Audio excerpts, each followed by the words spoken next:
நாமக்கல் அருகே ஜவுளி கழிவுகளை பயன்படுத்தி ஜவுளி மற்றும் நகைக்கடைகளில் பயன்படுத்தும் மெனிக்வின் பொம்மைகளை உருவாக்கி தம்பதி அசத்திருக்காங்க. பள்ளிப்பாளையம் அடுத்த கலினூரைச் சேர்ந்த 57 வயதான மணி மற்றும் அவரோட மனைவி ஜோதி ஆகியோர் ஜேஎஸ்பி என்ற நிறுவனத்தை தொடங்கி நடத்தி வந்துட்டு இருக்காங்க. இந்நிலையில பருத்தி, கைத்தறி மற்றும் டெனிம் கழிவுகளை மறுசுழற்சி செஞ்சு அதிலிருந்து மெனிக்வின் பொம்மைகளை உருவாக்கிட்டு இருக்காங்க. 1994 நான் படிச்சுட்டு வேலைக்காக ட்ரை பண்ணிட்டு இருந்தேன். அப்போ என்னென்னா திருப்பூர் போக வேண்டிய ஒரு விஷயமா போயிருந்தோம். இப்போ பார்த்தீங்கன்னா இந்த கார்மெண்ட் ஃபேக்ட்ரி சுற்றி நிறையா வேஸ்ட்டு நிறைய குமிஞ்சிருந்துச்சு. அதை பார்த்துட்டு இதில் இருந்து நம்ம ஏதாச்சும் பிஸ்னஸ் பண்ண முடியுமா, ஏதாச்சும் ப்ராசஸ் பண்ண முடியுமா அப்படின்ட்டு ஒரு ஐடியாவில் ஒரு சிந்தனையில் இருந்தேன். அப்புறம் கொஞ்ச நாள் ஆச்சு. அப்புறம் எனக்கு இது மாதிரி கேள்விப்பட்டேன், இது மாதிரி இதில் இருந்து பேப்பர் தயாரிக்கலாம் அப்படின்னு சொல்லி கேள்விப்பட்டேன். சரி, இது எப்படி பண்ணுறது என்னன்ட்டு அதை பற்றி நான் இது யோசனையில் இருக்கிற போது ஆக்சுவலாக பூனாவில் இது மாதிரி ட்ரைனிங் கொடுக்குறாங்க.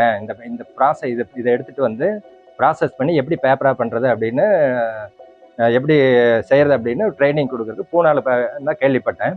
இப்போ நான் பூனாவில் நான் ட்ரைனிங் எடுத்துட்டு அப்புறமேட்டு இந்த பேப்பர் நான் ஃபஸ்ட்டு வாங்கி ட்ரேடிங் பண்ணிக்கிட்டு இருந்தேன் கொஞ்சம் நாளைக்கு. இது ஃபஸ்ட்டு ஸ்டார்டிங்கில் கொஞ்சம் கொஞ்சமாக ஃபஸ்ட்டு செஞ்ச ஒரு ட்ரையல், சின்ன ஒரு பேபி பீட்டுற மாதிரி சின்னதாக ஒரு மிஷின் போட்டு சும்மா ஒரு 10க்கு 10 ரூமில் தான் ஸ்டார்ட் பண்ணணும். இது ஸ்டார்ட் பண்ணும்போது நிறைய டிஃபிகல்ட் வந்துச்சு. இப்போ நிறைய ப்ராப்ளம் இஷ்யூ ஆச்சு. அதெல்லாமே ரெக்டிஃபை பண்ணிக்கிட்டே கடைசியாக ஒரு ப்ரொடக்ஷன் ஒரு பேப்பர் நல்ல குவாலிட்டியாக வந்துச்சு.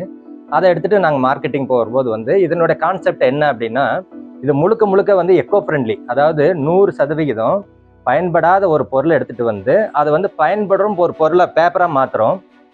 இந்த மாதிரி நம்ம நார்மலான ஒரு பேப்பர் யூனிட்டில் பார்த்தீங்கன்னா மரத்தை எடுத்துகிட்டு தான் அதை ப்ராசஸ் பண்ணி பேப்பர் பண்ணுறோம். அப்போ நம்ம பார்த்தீங்கன்னா கிட்டத்தட்ட ஒரு டன் பேப்பர், நார்மலான பேப்பர், நம்ம மில் பேப்பர்னு சொல்கிறோம் இல்லைங்களா, அது நார்மலான பேப்பரு. ஒரு டன் உற்பத்தி பண்ணும்போதும் 3 டன்னு ஃபாரஸ்ட் மெட்டீரியல் உள்ளே போட வேண்டியது இருந்துச்சு. அப்போது இவ்வளோ ஃபாரஸ்ட் அழியுது அப்படின்ட்டு நம்ம அதெல்லாம் ஒரு திங்கிங்கில் இருந்துச்சு. அப்போ நாங்கள் இது ப்ராசஸ் பண்ணி கொஞ்சமாக டெவலப் பண்ணும்போதும் 100% எந்த வுட்டும் யூஸ் பண்ணாமல் இந்த மெட்டீரியல் மட்டும் எடுத்துகிட்டு நாங்கள் ப்ராசஸ் பண்ணணும். அப்புறம் இது ப்ராசஸ் பண்ணிவிட்டு அப்புறமேட்டு நாங்கள் இதில் ப்ராசஸ் பண்ணி மார்க்கெட்லாம் பண்ணி நல்லா போயிட்டுருக்கு. அப்புறம் இந்த சமயத்தில் டைட்டான்லேருந்து இது மாதிரி நீங்கள் எக்கோ ஃப்ரெண்ட்லியாக பண்ணணுன்னு நான் கேள்விப்பட்டேன். அதனால் நீங்கள் இது மாதிரி ஏதாச்சும் எனக்கு இதில் எங்களுடைய ப்ராடக்ட்டு, அதாவது இந்த ஃபைபர் மெட்டீரியல் இருக்கு இல்லைங்களா, அதுக்கு ஆல்டர்னேட்டிவாக நீங்கள் எதாவது செஞ்சு கொடுக்க முடியுமா அப்படின்னு சொல்லி ஒரு டீம் எங்களை அப்ரோச் பண்ணுச்சு. அப்போ அதிலிருந்து நிறைய R&D பண்ணோம். அதை அந்த மெட்டீரியல் எடுத்துகிட்டு கிட்டத்தட்ட ஒரு 6 மந்த்து 1 இயர் பக்கமாக R&D பண்ணோம். அந்த R&D பண்ணும்போதும் அப்புறமேட்டு அதை செய்ய எங்களுக்கு நிறைய டிஃபிகல்ட்டி இருந்துச்சு. அது பூரா அந்த ப்ராப்ளத்தை எல்லாம் ரெக்டிஃபை பண்ணிக்கிட்டே வரும்போதும் எங்களுக்கு ஃபைனலாக அந்த ப்ராடக்ட் நின்றுச்சு. இப்போ நல்லா ப்ராசஸ் போயிட்டுருக்கு. இப்போ நாங்கள் டைட்டானில் பார்த்தீங்கன்னா மந்த்லி 1500 இந்த மெட்டீரியல் கொடுக்குறோம். அதாவது ரீப்ளேஸ், அதாவது ஃபைபர் மெட்டீரியலுக்கு பதிலாக இந்த மெட்டீரியல் நாங்கள் சப்ளை பண்ணுறோம்.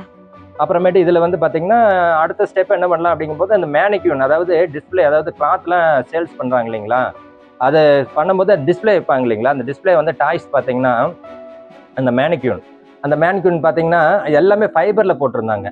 அப்போது இந்த ஃபைபரில் இதுக்கு என்னாச்சும் ஆல்டர்னேட்டிவ் பண்ண முடியுமா அப்படின்னு நாங்கள் ரிசர்ச் பண்ணி அது பண்ணணும். அது கிட்டத்தட்ட ஓரளவுக்கு செட் ஆகி இப்போ ஓரளவுக்கு ஒரு 3 இயர்ஸாக இது நல்லா வந்துட்டுருக்கு, நல்லா ப்ரொடக்ஷன் போயிட்டுருக்கு. கடந்த டிசம்பரில் முதல் வடிவமைப்பை அறிமுகப்படுத்திய நிலையில் தனிஷ்க் போன்ற பெருநிறுவனங்களில் இவங்களோட தயாரிப்பு அங்கீகரிக்கப்பட்டிருக்கு. இதனால் உள்நாட்டு மட்டும் இல்லாமல் சவுதி அரேபியா, அமெரிக்கா, ஆஸ்திரேலியா போன்ற நாடுகளையும் இவங்களுடைய தயாரிப்பு வரவேற்பு பெற்றிருக்கு. இப்போ எங்களுக்கு ஆஸ்திரேலியாவிலிருந்து என்கொயரி வந்திருக்கு, சவுதியிலேருந்து என்கொயரி வந்திருக்கு. அப்புறமேட்டு ஹோல்சேலாக நாங்கள் எடுத்துக்கிறோம், உங்கள் ப்ரொடக்ஷன் எவ்வளோ இருக்குதோ அவ்வளோ நாங்கள் எடுத்துக்கிறோம். இது நீங்கள் எப்படி பண்ண போகிறீங்க, என்ன செய்ய போகிறீங்கன்னு என்கொயரி போயிட்டுருக்கு. அது இல்லாமல் இப்போ ஒரு குவான்டிட்டி, கம்மியான குவான்டிட்டி, ஒரு 200 பீஸ் 100 பீஸ் அப்படி கொஞ்சம் கொஞ்சமான குவான்டிட்டிலாம் சேல்ஸ் போயிட்டுருக்கு.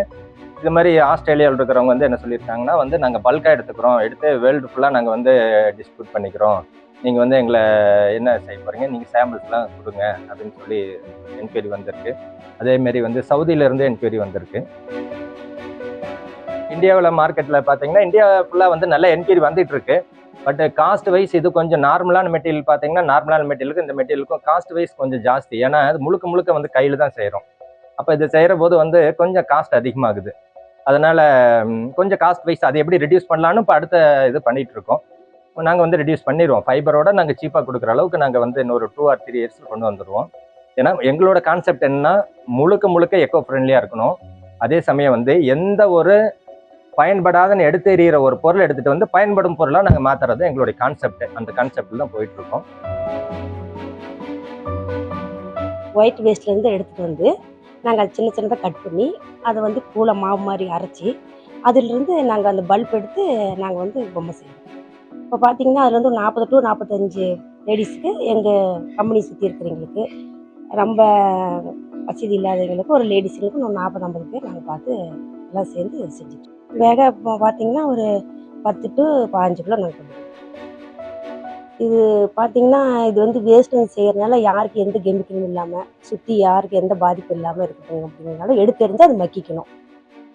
அதனால் வந்து சில பெண்கள் நிறையா இருக்கிறதுனால அவங்களுக்கு ஒரு வேலை வாய்ப்பு மாதிரி கொடுத்து நாங்கள் ஒரு 40-50 லேடிஸ் சேர்ந்து அதில் ஒர்க் பண்ணுவோம்.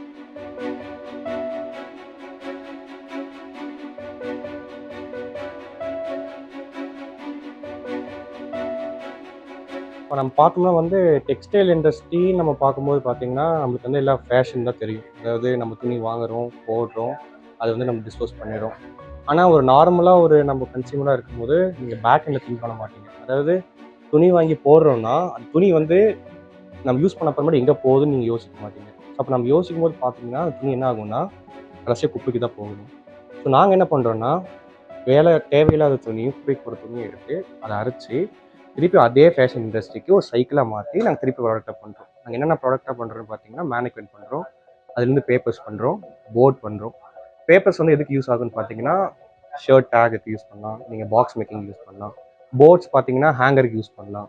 அப்புறம் மேனிக்வின்ஸ் வந்து நீங்கள் வந்து ரீட்டைல் ஷோரூம் டிஸ்பிளே யூஸ் பண்ணலாம். நாங்கள் இதுலேருந்து எங்கள் பிஸ்னஸ் மாடல்லேருந்து என்ன ப்ரூவ் பண்ண வரோம்னா, சர்க்குலர் ஃபேஷன்னு ஒரு இப்போ வந்து கரண்ட்டாக சஸ்டைனபிலிட்டியில் வந்து ஃபேஷன் இண்டஸ்ட்ரியில் பேசப்படுற ஒரு முக்கியமான வார்த்தைக்கு பார்த்தீங்கன்னா ஃபேஷன் சர்க்குலேட்டின்னு சொல்லுவாங்க. சர்க்குலர் ஃபேஷன்னா என்ன வந்து ஒரு இடத்துல வந்து இப்போ ஒரு ஃபேஷன் இண்டஸ்ட்ரி ஒரு இடத்துல வேஸ்ட் ஆகுதுன்னா ஸ்டார்டிங்லேருந்து வேஸ்ட் வருங்க. அந்த வேஸ்ட் திருப்பி வந்து எப்படி திருப்பி உள்ளே கொண்டு போகிறதுன்னு பார்ப்பாங்க. இப்போ வரைக்கும் அந்த சொல்யூஷன் கிடையாது. வேஸ்ட் வந்து இடத்துல பார்த்தீங்கன்னா அப்படியே நின்றுருங்க. ஸோ நாங்கள் என்ன பண்ணுறோன்னா, திருப்பி அந்த சர்க்குலரில் நடுவில் இம்ப்ளான்ட் ஆகி திருப்பி அந்த வேஸ்ட்டை ரீசைக்கிள் பண்ணி அதே ஃபேஷன் இண்டஸ்ட்ரி கொடுக்குறோம். அதாவது எங்கேருந்து வேஸ்ட் வருதோ அதை ரீசைக்கிள் பண்ணி திருப்பி அதே இண்டஸ்ட்ரிக்கு கொடுக்குறோம். ஸோ இதனால நாங்கள் வந்து அந்த சர்க்குலருக்கு லூப் வந்து நாங்கள் க்ளோஸ் பண்ணுறோம். 5,000 முதல் 15,000 வரை மட்டுமே விற்பனை செய்யப்படும் நிலையில் சுற்றுச்சூழலுக்கு உகந்தது என்றும் தெரிவிக்கப்பட்டுள்ளது.